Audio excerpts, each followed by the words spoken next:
Благодарам, почитуван подпредседател на комисијата, почитувани колеги пратеници и почитувана председателке на комисијата.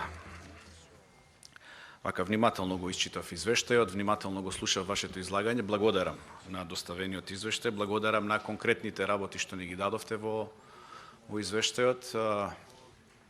Можам да кажам дека се доста прецизни и од еден аспект за нас, да речеме, прилично интересни како пратеници, затоа што во голем дел од она што сте го напишале во вашиот извештај, можеме да видиме дека има недостиг на реакција од страна на институциите и од аспект на пратениците би можел да кажам дека тука би требало ние малку повеќе да се позанимаваме со оваа состојба. А зошто е тоа така?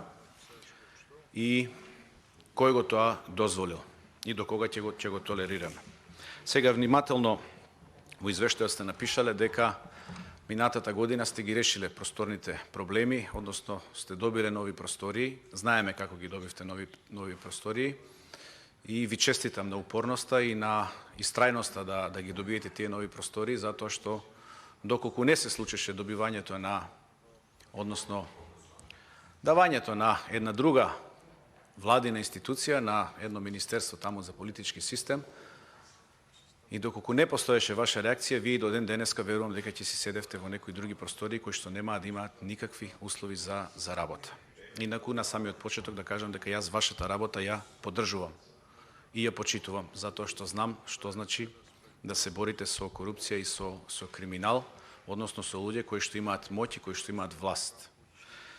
Понатаму, во делот на инсталирањето на опремата, која што ни е донација од Европската комисија, исто така малце запрепастувачки за нас, како пратеници, е тоа што после толку време таа опрема се става во функција, значи некој ни ја донирал, а ние цело време сме чекале таа опрема да ја инсталираме, односно сме на некој начин некој ја кочал работава. Зошто ја кочал? Еве не би навлегувал во овој момент за да не добие политички предзнак, односно партиски предзнак ова дискусија, односно моја излагање. Сега во делот на вработувањето, односно во делот на човечките ресурси, во структурата на човечките капацитети и така натаму, има една работа која што јас цело време ја коментирам и не ми се допаѓа, лично на мене не ми се допаѓа оваа работа, иако знам дека сте обврзани да давате прегледи и знам дека сте обврзани да постапувате по одредени законски решенија кои што еве не се можеби во склад со некое мое сваќање за работите како би требало да одат. Конкретно еве тука се напишани во рете по категории мажи, жени, македонци, албанци, срби и така натаму. Обврзани сте, го правите тоа, меѓутоа јас мислам дека вработувањето и напредувањето на луѓето не треба да се базираат на родова, партиска, верска, етничка и така натаму припадност, затоа што мислам дека треба вработувањата и унапредувањата на тие луѓе кои што работат со вас, вклучувајќи ви вас, треба да бидат исклучиво врз база на знаење и на компетенции. Изненаден сум тоа што еве се уште не сте пополнети, иако искажувате благодарност во извештајот дека имате некое покачување на процентот на вработување во антикорупцијска комисија, односно во Државната комисија за спречување на корупција. 53%, тоа е многу малку над половина од тоа што треба да бидете и мислам дека тука треба сериозно да се запрашаме и ние како пратеници зошто е тоа така и кој е проблемот, односно има ли некоја причина зошто вие да не бидете пополнети 100%, односно да можете да си ја работите работата во полн капацитет. Не ми се допаѓа, пак ја речам, уште една работа, тука сте напишале, и тоа не сте вие виновни, сте напишале дека сте морале да превземете вработени од политички систем, односно од Министерството за политички систем, сум за превземање, сум за размена на вработени и така натаму, меѓутоа пак ќе речам, истото тоа мора да биде базирано на стручност и на компетенции, посебно во вашата институција. Понатаму би сакал да продолжам на конкретните работи во делот на реализацијата на активностите за 2021 година. И тука веќе е она што го кажав веќе во првата реченица на моето излагање, а тоа е бројот на реализирани активности. Мислам дека фрапантна е бројката, сите што го имаме прочитано извештајот, фрапантна е бројката на бројот на реализирани, односно на нереализирани активности, кои што сме си ги задале, односно сте си ги задале. Вие имате во јавни набавки, имате нереализирани активности, а реализирано само една активност. Во вработување имате 5 нереализирани, само една реализирана. Во органите за спроведување на законот 9 нереализирани, 2 реализирани. Во здравство имате 9 нереализирани, една реализирана. Во образованието, внимавајте, 10 реализирани. Во труд и социјална политика 2 нереализирани, ниту една реализирана.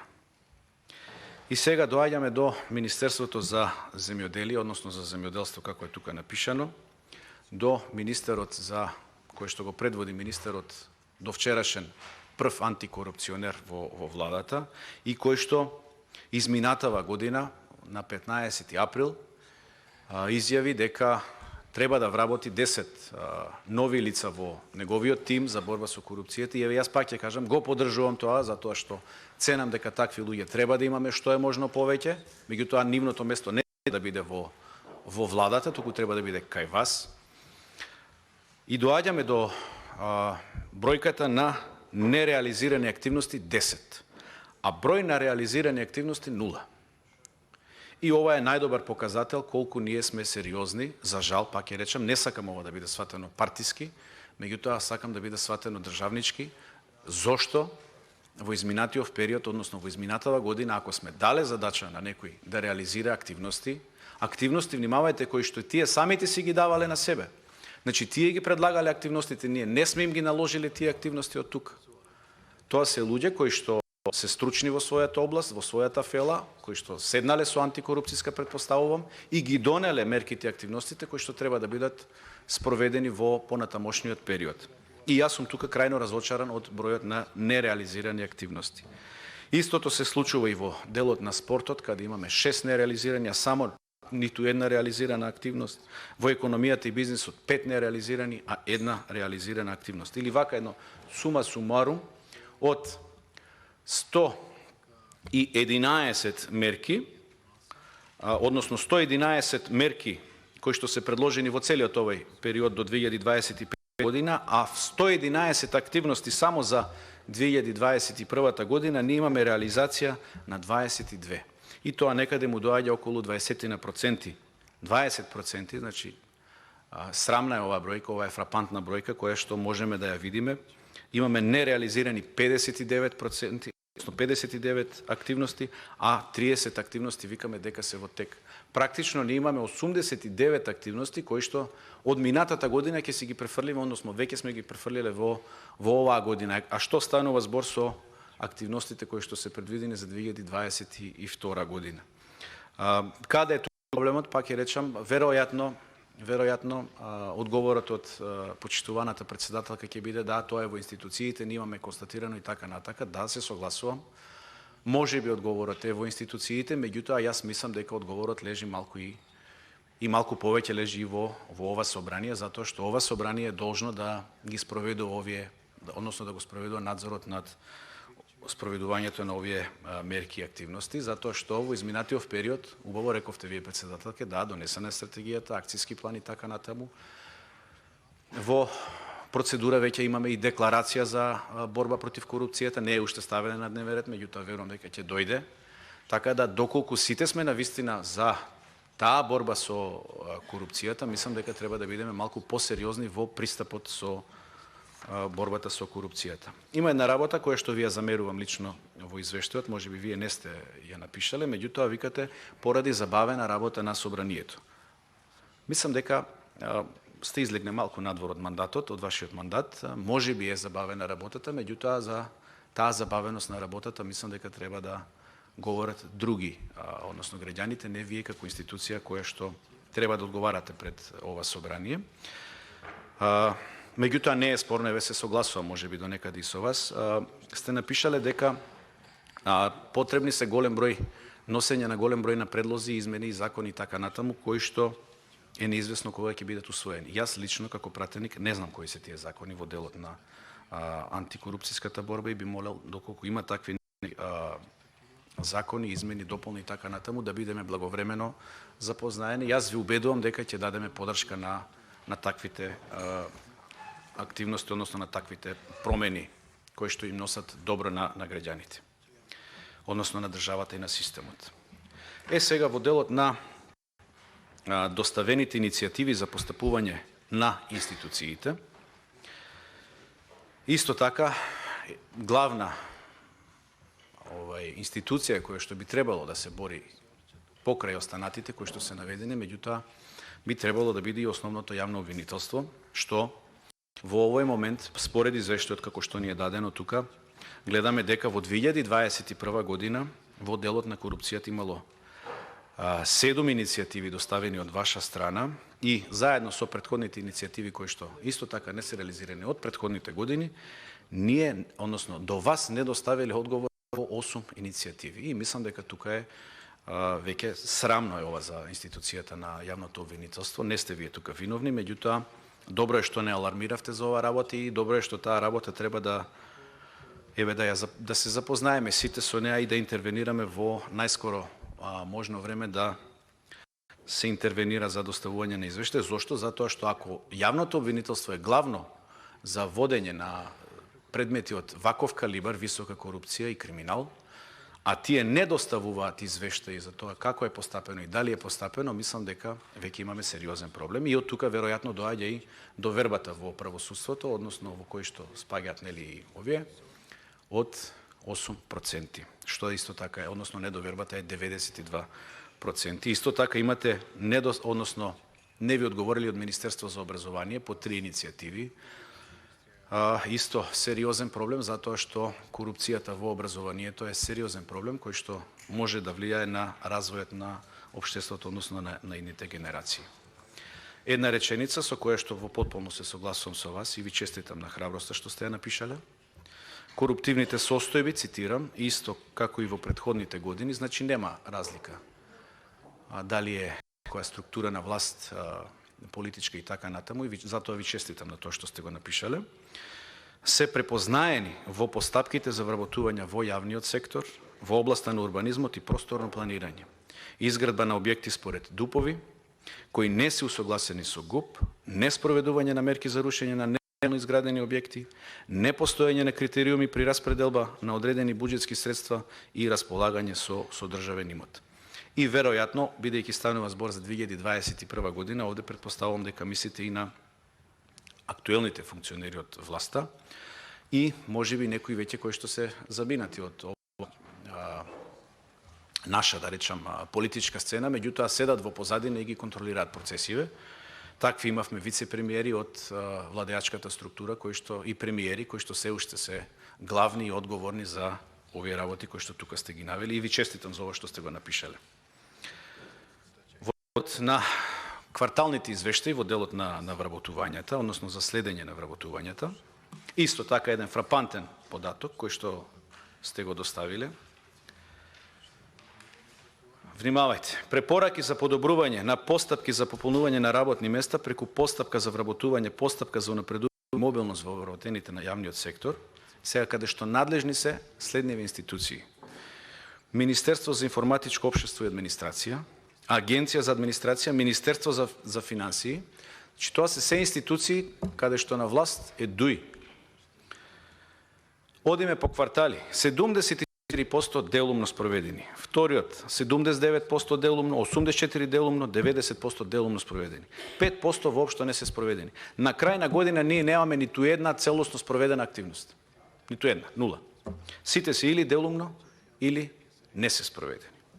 Во делот на препораките за стручност и компетентност на кадрите од јавната администрација, исто така, 25% делумно спроведени, 50% делумно спроведени и 50%. Значи, до крај на година имаме 50% делумно спроведени, а 50% неспроведени. И сега доаѓаме до владата и собранието. Вика препораки за избор и именување на директори и членови на управни одбори. И сега владата на нашава држава 50% делумно спроведува, 50% не спроведува. Мислам дека ова е сериозен податок и ова трае во сите квартали, значи за цела измината година. И ова мислам дека е срамно и понижувачко за една држава која што е веќе членка на НАТО и претендира да отпочне преговори со Европската унија. Значи ние самите, односно владата, не си ги почитува мерките кои што ги предложила антикорупцијска комисија. Во тој поглед мислам дека овде станува збор за крајна селективност при вработувањата. Убаво рековте во вашето излагање партизација, кронизам, непотизам и така натаму.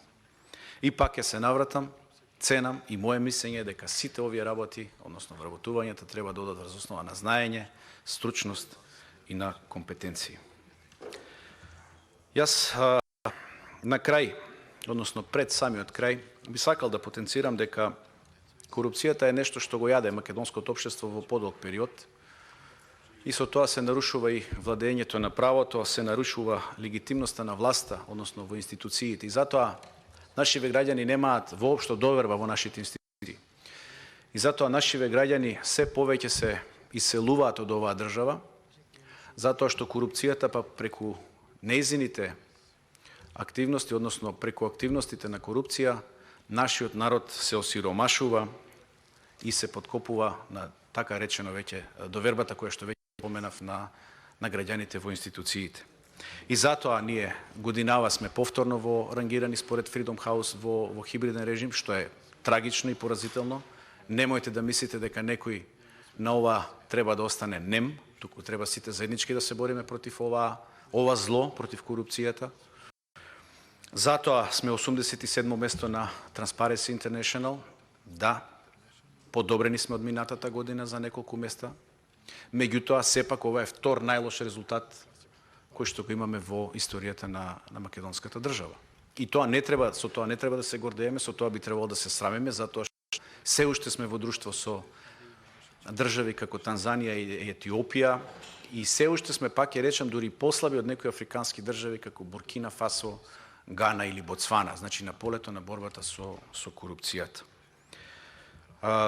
Корупцијата, како што сите знаеме, е основа за застарување на предметите во судството, е основа за пробивање на предметите во Министерството за внатрешни работи и така натаму.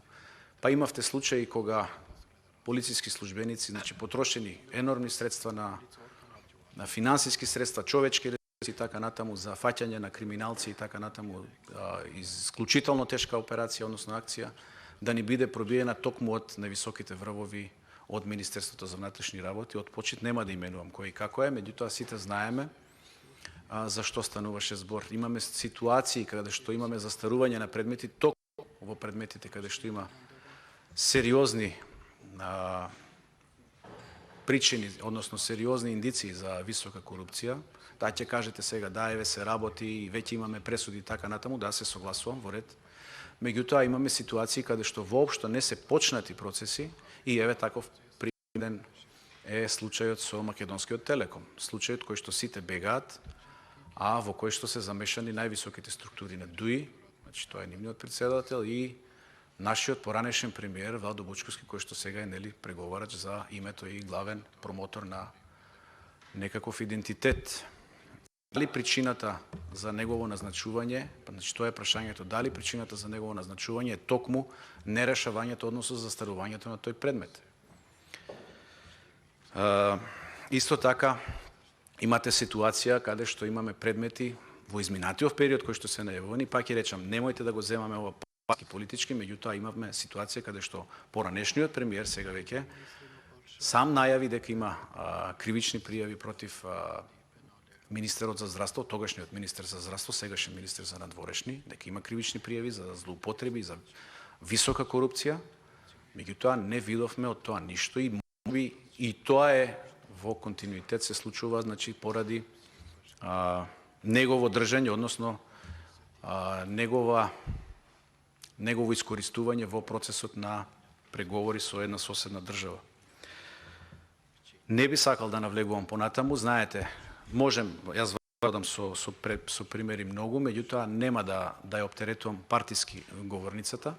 Сакам уште еднаш да кажам дека давам подршка на борбата со корупцијата и тоа треба да ни биде главна и основна борба. Прва и основна борба таа треба да ни биде, затоа што доколку дозволиме да ни биде разграден системот, а веќе ни е разграден, јас ќе речам, затоа што веќе ни е навлезена корупцијата до најниските нивоа, мислам дека се доведува во прашање и самото обстојување на македонската држава во оваа форма во која што е, затоа што нерешавањето на корупцијските скандали и дозволувањето на експлозија на корупцијата иднина може да биде искористена и злоупотребена од некои структури кои што не им мислат добро на македонската држава, односно на нашата заедничка иднина. Ви благодарам. Благодариме на вас, почитуван Ковачки. За реплика се јави